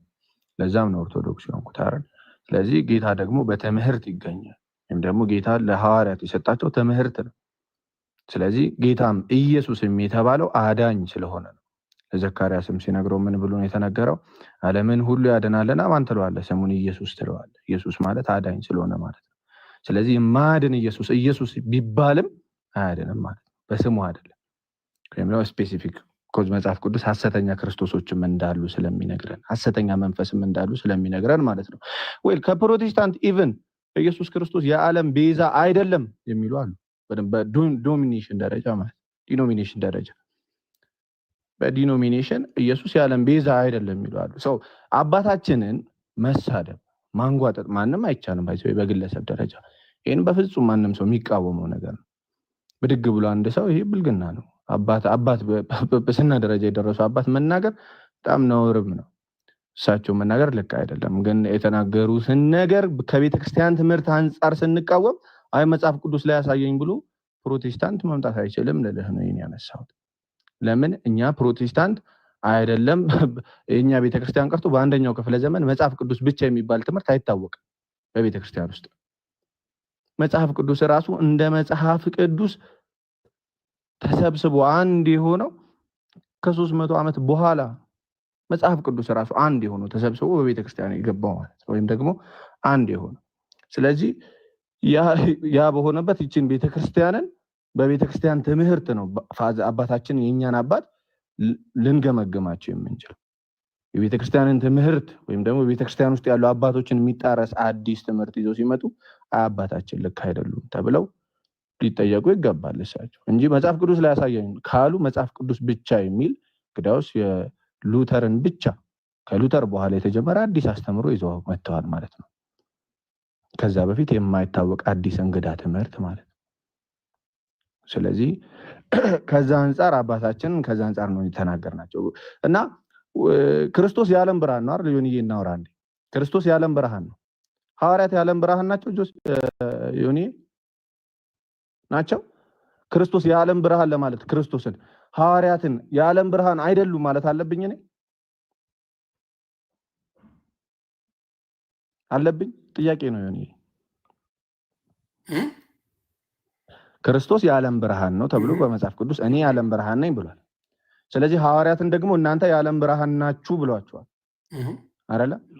ስለዚህ አሁን እኔ ክርስቶስ የዓለም ብርሃን ነው ብዬ ስሰብክ ሐዋርያት ግን የዓለም ብርሃን አይደሉም ማለት አለብኝ? ጥሩ እኔን ከጠየቀኝ እኔ ልመልሰው አይደል? ስለዚህ ስለጠየቀኝ ምንድነው ክርስቶስ በአብ በወልድ በመንፈስ ቅዱስም እያጠመቁ ወደ ብርሃን ስለሚያመጡ ብርሃን ተብለዋል። ገብተዋል። ስለዚህ በዛ መንገድ ስለሄዱ ነው ብርሃን የተባሉት። ስለዚህ እንጂ በራሳቸው ሳይሆን በክርስቶስ በአብ በወልድ በመንፈስ ቅዱስም በክርስቶስ ስም ስላጠመቁ ነው ብርሃን የተባሉት እንጂ የክርስቶስን ቦታ አይወስዱም። ይሄንን ልዩነቱ ምንድነው? አሁን በክርስቶስና በሰዎች መካከል የውርርስ ቦታ የመውሰድ የሚመስል ነገር አለ። ያ ነው እኛ ውስጥ ውዝግብ የፈጠረው። አባታችን ሊሰደቡበት የቻለው መንገድ ያ መስሎ ስለታየ ላይሆን ይችላል። አባታችን እንግዲህ የተሳደቡት ልጆች ሲመጡ ከነሱ ጋር መሰደባቸው ሳይሆን ፖይንቱ አይደለም ያወያየን። አባታችን መሰደብ የለባቸውም። እዚህ ውስጥ እንደዛ የሚያምን የለም። ለምን ሰደባችሁ ብሎ ቪዲዮ ይሰራል የምታየው። አባታችንን ለምን ሰደባችሁ ብሎ አንድ ሰው አንድ የኦርቶዶክስ ወንድም እኔ ቪዲዮን ለመስራት ኦን ዘ ዌይ እያለው ነበር አንተ ጋር ጆይን ያደረግኩት። ቱ ቢ ሆነስት ዛሬ ጠዋት ነበር የሰማሁት የሮሚን ፊዚካሊ የሰማሁት ስድብና ኦን ማይ ዌይ ነበር ቪዲዮ ለመስራት መሀል ላይ አንተ ጋር ገባሁ። አንተን እንዳንድ ልውሰድ። በቃ ካሰብከውም አደርገዋል። ለኔ ልደት ካሰብከው አደርገዋል። ተባረክልኝ። ግን አባቶች ወጥተው እኚህን አባት እንደዚህ ብላችሁ መሳደብ የለም፣ ኦርቶዶክስ በትምህርቷ አስተምራ እንትን ብላ ታስተካክለዋለች ማለት ይሻላል ወይስ ያ ሁላ ውርጅብኝ ሲወርድባቸው ከጎናቸው የቆመ ሰው ነበረ? አየህ፣ ይሄ ነው የኛ ትምህርት ላይ ቅድም በተቀደሰ ሁኔታ ልደት ተናግሯል። ምን አለ መሰለ፣ እኛ አባታችን ገድፈው ወድቀው በኃጢአት ወድቀው አልተገኙም። ስተታቸው የአስተምሮ ስተት ነው ያየንባቸው። ስለዚህ ቤተክርስቲያን በራሷ በኩል የምታስተምርበት የምታስተካክልበት መንገድ አለ። በዚህ መንገድ መሰደብ አልነበረባቸውም ብሎ ቃል በቃል ልደት ተናግሯል። አየህ፣ ያ ነገር እየተማረ ብሄር ኖሮ አባቶችን በዛ ደረጃ ማውረድ ትክክል አይደለም። ይሰቀሉ እስከ ማለት የደረሱ ይውረድ አያስፈልጉም እየተባለ እስከ ማለት የደረሱ ሰዎችም ነበሩ። ገባ? ይሄ ነገር ትክክል አይደለም እያልኩ ነው።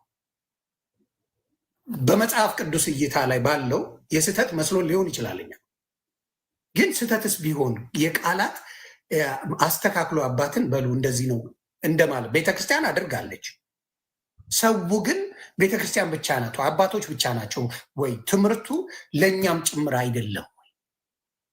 አንድ የስድብ መዓት ዝግንንንንንን በቃ በህይወት ሰምተው ማታውቀው ስድብ አባት ተሰድበዋል። ስለዚህ ይሄ ነገር ላይ ነው የኔ እንትኑ የነበረው ፕሬዠር የነበረው ወይም ስትረስ የነበረው። ምንድን ነው ይሄ ምን ተደርጎ ነው የሚለው ነገር ስላለ ነው። እና ለዛ ነው ይሄን ልናገር የቻልኩት። አሁንም የምለው ምንድን ነው የሆኑ አባቶቻችን አንዳንዴ የስህተት ትምህርቶች የትም ቦታ ላይ የስህተት ትምህርት የሚያስተምራል። በፕሮቴስታንት ብትሄድ፣ በሙስሊም በኦርቶዶክስም አንዳንዴ የሚሳሳቱበታል። ፊክስ የማድረግ መንገዱ ግን በጣም ከባድ ነበር። ኛው በጣም ኃይለኛ ከባድ ነበር። ልንክደውም አንችልም። በዚህም ነው እኔ ቪዲዮ የሰራሁት። ስለዚህ ከዛ አንጻር ነው እያልኩ ያለው ኤርሚ። እናንተ የምትለውን አዳምጣለሁ፣ እያዳመጥኩም ነበር። እሺ። ስለዚህ ልክ ነህ። አሁን ያልከው ነገር በጣም ልክ ነህ። ክርስቶስ የዓለም ብርሃን ሲባል ክርስቶስ የባህሪ ብርሃን ከራሱ ነው ብርሃን። ሐዋርያት ደግሞ የዓለም ብርሃን ሲባሉ ከክርስቶስ ያገኙት። ቤዛ ሲባልም የእመቤታችንን ቤዛነት፣ እሷ ቤዛ አይደለችም፣ ፍጡር ቤዛ አይደለም። ሙሴ ለምሳሌ ቤዛ ተብሏል መጽሐፍ ቅዱስ ላይ በሐዋርያት ሥራ ምዕራፍ 7 ከቁጥር 35 ላይ። ቤዛ ማለት ጫማ ማለት ራሱ ቤዛ ማለት ነው። ባይዘው የቤዛ ትርጉሞች እነዚህ ናቸው። በቁም፣ ዋጋ፣ ካሳ፣ ለውጥ፣ ምትክ፣ ኃላፊ፣ ዋስ፣ ዋቢ፣ ጋሻ፣ ጥላ፣ ያ ጫማ። አየው ጫማ ሁላ ቤዛ ተብሎ ብዙ ትርጉም አለ። እመቤታችን ቤዛ ስትባል ከምን አንጻር አይደለም የክርስቶስን ቤዛነት በሚተካ መልኩ ማንም ሊባል አይችልም። እንደዚህ የሚል ሰው ከክርስትና ይወጣል ቀድሞ። ስለዚህ የእመቤታችን ቤዛነት ቤዛ ስትልክ ከክርስቶስ ጋር እኩል አርጋ ድህነት ላይ ክርስቶስና እመቤታችን አዳኑን አንድ ላይ ሆኖ እንደሚል አስመስሎ ላይክ ከዛ በኋላ አይ እመቤታችን አትባልም ሐዋርያት የዓለም ብርሃን አይባሉም ኢየሱስ ነው እንጂ እንደማለት አይነት ወሬ ሲወራ ይሄ ከባድ የስህተት ትምህርት ነው ተብሎ በቤተክርስቲያን በስርዓት ለአባታችን ሊነገር ይገባቸዋል። ሊሰደቡ በፍጹም አይገባም። እኛ ቤተክርስቲያንም ስንማር የተማርነው ቤዛ ሲባል የክርስቶስን ቤዛነት የክርስቶስን መድኃኒትነት ማንም ሊተካ ይችላል። ማንም የክርስቶስን አስታራቂነት ማንም ሊተካ አይችልም። ክርስቶስ የአዲስ ኪዳን አስታራቂ ነው። ይሄንን ማንም ያምናል። ክርስቲያን ከሆነ አንድ ሰው በክርስቶስ እርቅ ያገኛል። ስለዚህ ክርስቶስ አስታረቀ ሲባልና አንድ ሰው ለምሳሌ ወደ ቤተክርስቲያን ሽማግሌ ይጥሩ እርሱም ይጸልዩላችሁና ኃጢአታችሁ ይሰረይላችኋል ይላል መጽሐፍ ቅዱስ። ለምሳሌ ከክርስቶስ እሱም ማስታረቀ እግዚአብሔርም ክርስቶስም ማስታረቀ ተብሎ እኩል አይታይም። ክርስቶስ አስታራቂነት ማንም ሊያደርገው የማይችለው ነው። የክርስቶስ ቤዛነትም ማንም በፍጡር ሊደረግ አይችልም። ግን ቤዛ የምትለው ቃል ወስዶ ግን ያችን ቤዛ የምትለው ቃል ስላለች ብቻ አይከሌ አይባልም ማለት ያውም ደግሞ የቤተክርስቲያን አባቶችን ከቀደምት የመጣውን የቤተክርስቲያን ትምህርት ሊጣረስ በሚችል መልኩ እንደዛ መናገር የቤተክርስቲያን ትምህርት አይደለም። ይህን ትምህርት ጌታ መጥቶት እንግዳ ትምህርት ነው ብለን አባታችንን በአግባቡ መጠየቅ እንችላለን። በዚህ ደግሞ አይ መጽሐፍ ቅዱስ ሊያሳዩን የሚል ደግሞ ፕሮቴስታንት ሊፈጠርም አይገባውም። ሲጀመር ኮዝኛ መጽሐፍ ቅዱስ ብቻ የሚል አስተምሮ የላትም ቤተክርስቲያን። ቀደምት ቤተክርስቲያን አንድም የላቸውም። ባይዘው ከሆነ ዓመት በኋላ ይመጣ በአንደኛው ክፍለ ዘመን አለ የለም እንደዛ የሚል ትምህርት ይሁን ካለ እንግዲህ ይነግሩናል። እዚህ ፕሮቴስታንቶችም ስላሉ እንደዚህ አይነት ትምህርት ካለ ማለት ነው። ስለዚህ ይህንን ለመናገር ነው። ይሁን ያመሰግናለሁ። እናቱ ካለ ሰዓት ይዛለሁ። ከዚህ በኋላ የሚገባ ሰው ካለ እናቱ አስገባው እኔ ልውረድ። ስለዚህ ከዛ በኋላ ሰዓት ይዤ እናንተ ትወያያላችሁ። እኔ የምለው ነገር የለም። ሰዓት መያዝ ብቻ ነው። ህዝቡ ይማራል። አካሄዱ ላይ ግን ሀሳብ ነበረኝ። ቅድም ሀሳብ አለ ብዬ ነበር፣ ጥቂት ሀሳብ። እሺ ወንድማችን ትችላለህ። እሺ ሁላችሁንም ሰላም ብያለሁ። ተማሪዎች ከስርም ያላችሁ አይ ቅድም ምንድነው ምናልባት አሁን ኤርሚነ ካደረገው እንጂ የተወሰነ ቪዲዮ ታይቶ ከዛ በኋላ አይ ቲንክ መጀመሪያ ሊገባ የሚገባው አንተ መሰልከኝ። ምክንያቱም ጥያቄውን ያነሳው አንተ ነህ። ምንድነው ጥፋታቸው እንደዚህ ብለዋል እንደዚህ ያላሉ የሚል ነገር ስለነበረ ቅድም ልደትም ቪዲዮ ይውጣና ከዛ በኋላ ባለመስማማት መሰማት ሳይሆን ያለብን ለአንተ ሊመለስልህ ይገባል ስላለ እዚህ ጋር መጀመሪያ ክሊርሊ የአባታችን ጥፋት ምንድነው እንደ አንድ ልጅ ማለት ነው ስርዓት ባለው መንገድ ስለሆነ አንተም ጥያቄ ያቀረብከው ያንን መመለስ። ከዛ ውጪ ግን እኔ ከፕሮቴስታንት ወንድሞቻችን ጋር መወያየት ካለብን ከዚህ ከፍ ባለ ነገርና ምናልባትም ርዕሰ ጉዳዩ ይሄ ይሁን ከተባለ ፍጡር ቤዛ ሊባል ይችላል ወይስ አይችልም በሚል አይነት ነጥብ ልንወያይ እንችላለን። ከዛ ውጪ ግን ጅብ በቀደደ ውሻ ይገባል እንደሚባለው ነው የሚሆነው። በቃ ጉዳዩ ቀለል ያለ ነገር ነው። አባታችን ቀለል ያለ ነገር ነው ስል ምንድነው ለምሳሌ አንተ ያ አልገባህም አባታችን ምን ስተት እንደሰሩ ማለት ነው። ኦኬ ሶ ያ ሊመለስልህ ይገባል መጀመሪያ። ያ ከተመለሰልህ በኋላ ነው ከፕሮቴስታንት ወንድሞቻችን ጋር ደግሞ ወይ ፍጡር ቤዛ ይባላል ይሄን ቃል ተጠቅመን ከዛ የሆነ ሐሳብ ማስተላለፍ እንችላለን ወይስ አንችልም። ቅድም ኤርሚ እንዳለው ለእግዚአብሔር አንድን ቃል ስንጠቀመውና ለፍጡር ስንጠቀመው እንደው ግዴታ አንድ ነው ወይ የሚለውን ሐሳብ ይዘን መወያየት እንችላለን። ካልሆነ ግን ቅድም ቪዲዮውን ሰምተን እሱም ሳይመለስልህ ቀጥታ ዝም ብለን እነሱን ጠርተን ብንመጣ ያንተ ሐሳብ የነሱ ሐሳብ አይደለም። ባይዘይ ሶ ለምን እነሱ ይመጣሉ መጀመሪያ ላንተ ሳንመልስ ማለት ነውና ቀድመን አይ ቲንክ ላንተ ብንመልስ ይሄ ምንድነው የአባታችንን ቪዲዮ እንደሰማን ስለሆነ ያቆምነው እሱ መልካም ነው ብዬ አስባለሁ። አካሄዱ ላይ እንደዛ ቢሆን መልካም ነው። ከዛ በኋላ ከተስማማን በኋላ አባታችን ምን ጋር ነው የሳቱት ወይም ደግሞ ምን አይተሳቱት የሚለውን ነገር ከተግባባን በኋላ አስፈላጊ ከሆነ ልንቀጥል እንችላለን በመረጥነው ርዕስ። ይሄንን ለማለት ነው። እግዚአብሔር ይስጥልኝ። አይ ክበርልኝ። እኔ እያልኩት ያለው ከማንም ይሁን እኔ የክርስቶስን ቤዝነት እንዲሁም የቅዱሳንን ቤዛነት መወያየት ከማንም መቶ ብንወያይ ምንድነው ችግሩ? ችግር ያለው አይመስለኝም። እና እኔ የተረዳሁበት መንገድ አለ፣ ሌሎች ወንድምና እህቶቼም የተረዱበት መንገድ አለ። ስለዚህ ይሄ ጥያቄ ከሁለቱም ወገን መስማቱ የቤዝነት የክርስቶስ ቤዛነትን እንትን ማለቱ ከማንኛውም ብንሰማውና ስህተት ካለ ስህተት ነው እንላቸዋለን። ማንም ይምጣ ማንም ስህተት ካለ ስህተት ነው፣ ይሄ ትክክል አይደለም፣ ይሄ እንዲህ ነው እንላቸዋለን። እኛም ጋር ስህተት ካለ ደግሞ አይ እንደዚህ ነው የሚለው የመከራከሪያ ወይም ደግሞ ነጥብ እንትን የማያ ነገር ይዘው ይመጣል። ስለዚህ ይሄ ነገር ለምንድን ነው ይሁን አይሁን የሚባለው ነገር ትንሽ ግራ እንትን እናርጊውን ራሳቸው አባታችን ለምን አይመልሱ? ለአንተ አሁን አንተ ስለጠየከን ከወንድሞቻችን ከኔሚ ከነሜሎስ ከኔፊ ጋር እንወያያለን። ራሳቸው አባታችን ግን ይቅርታ የጠየቁበት ቪዲዮ ላይ ቤዛነት የሚለውን ያብራሩበትን ቪዲዮን አይተዋል? ተመልክተዋል? ብዙ የመጣውን ያለው እንጂ ሰው ለሚመቸው ሀሳብ የእሳቸውን በተለይ ይቅርታ የጠየቁበትን ቪዲዮ ቤዛ የሚለውን የፈቱበትን ቪዲዮ ራሳቸው ይመልሱልህ። ቤዛ የሚለው እንዴት እንደሚረዱት ላሰማ እሱን። ፐርፌክት። እሺ ትልቁ ላይ ያገኝ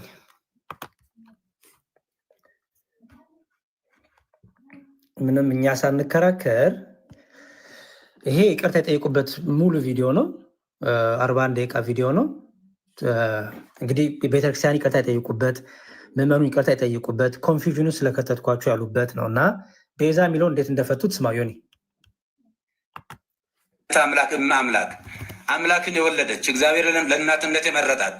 ስለዚህ የእመቤታችን የቅድስት ድንግል ማርያም ቤዛነት የሚጀምረው እንደ ፈጣሪ ባይሆን ለምሳሌ ሙሴን ለፈርዖን አምላክ አድርጌ እሰጥሃለሁ አስነሳለሁ ለፈርዖን ቢለውም ሙሴ የባህሪ አምላክ ሆነ ማለት አይደለም። እንደዚሁም አማልክት ዘበጸጋ የሚባሉ አሉ። የጸጋ አማልክት ናቸው እንጂ የባህሪ አምላክ አይደሉም። እመቤታችን ቅድስት ድንግል ማርያም ቤዛዊተ ዓለም ብንላትም በእናትነቷ ሰማይና ምድር የማይወስነውን ልጅ ወልዳ በመስጠቷ ቤዛዊተ ዓለም እንላታለን እንጂ የጌታችን የአምላካችን የመድኃኒታችን የኢየሱስ ክርስቶስን የቀራንዮ የመስቀል ላይ ቤዛነትን ትተካለች ብለን አይደለም። ስለዚህ ለእመቤታችን ያለን ፍቅርና አክብሮት ወደር የለውም። ነፍሳችን ትመሰክራለች። ይህ ብቻ ሳይሆን እመቤታችን ለልጇም ቤዛ ነች።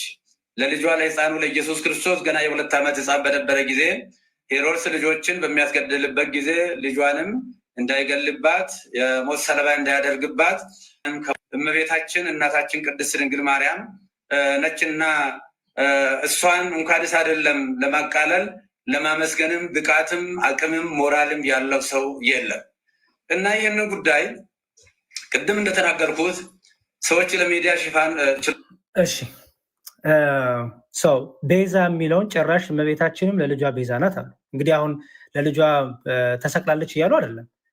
ቤዛ የሚለውን ይተረጎማል ይፈታል እያሉ ነው። አሁን በዚህ ሀሳብ እኛ እንስማማለን። ኦኬ፣ እርግጠኛ ነኝ ወንድሞቻችን እዚህ ያሉ በዚህ ሀሳብ እኚሁን አባት አይደግፏቸውም። እዚህ ያሉት እኔ ማለት ነው። ኦኬ፣ ምን እያሉ ነው? ቤዛ ነው ዲፋይን ያደረጉት። እመቤታችን ቤዛ ስትባል ማለት ነው። ለክርስቶስ ቤዝነት ሲነገር ምን ማለት ነው? ቤተክርስቲያን ክርስቶስን ቤዛ ስትል፣ እመቤታችንን ቤዛ ስትል ምን ማለት ነው?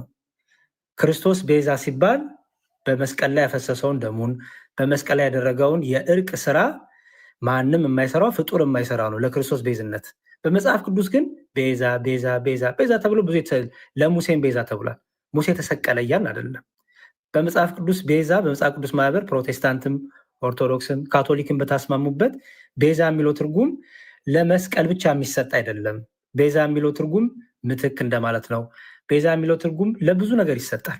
እሱም በኋላ ላይ ዲስከስ እናደርገዋል። እና እዚሁ በይቅርታ በጠየቁበት ቪዲዮ ላይ ዮኒ አንደኛ ኮንፊውዥኑ ስለከተትኳችሁ ይቅርታ ብለው ጠይቀዋል። የተካሄደበትን መንገድ አልወደዱትም። ያ ሁሉ ሚዲያ ላይ ያን ነገር ማንሳታችንን ብዙ ሰው ማንሳቱን አልወደዱትም። ሪጋርለስ ግን ኮንፊውዥን ስለከተትኳችሁ በዕለት ሁለት እኔ ማለት ፈልጌ የነበረው ይሄ ነው። ግን የትምህርቱ ግን ቤተክርስቲያን ማለት ድንግል ማርያምን ቤዛዊት ለምትልበት ምክንያት ይሄ ነው። እሳቸው የሚቀበሉትን ነገር ተናገሩ ማለት ነው። ከእሳቸው መልሱን ሰምተናል። ይሄን እኛ እንቀበለዋለን መልሱን የቤተክርስቲያን ትምህርት ስለሆነ። ኦኬ አሁን እዚህ ጋር ፕሮቴስታንቱ መቀበል አለመቀበል የሚባል ዲስከሽን ምንም ፖይንት የለውም። ቢካውዝ እሳቸው ሳሳቱ እሳቸው አረቡ ማለት ነው። ፕሮቴስታንት ወንድሞቻችን ታዲያ ቤዛ ሲባል እንዴት ነው የሚለውን ዲስከሽን እናደርጋለን። አሁን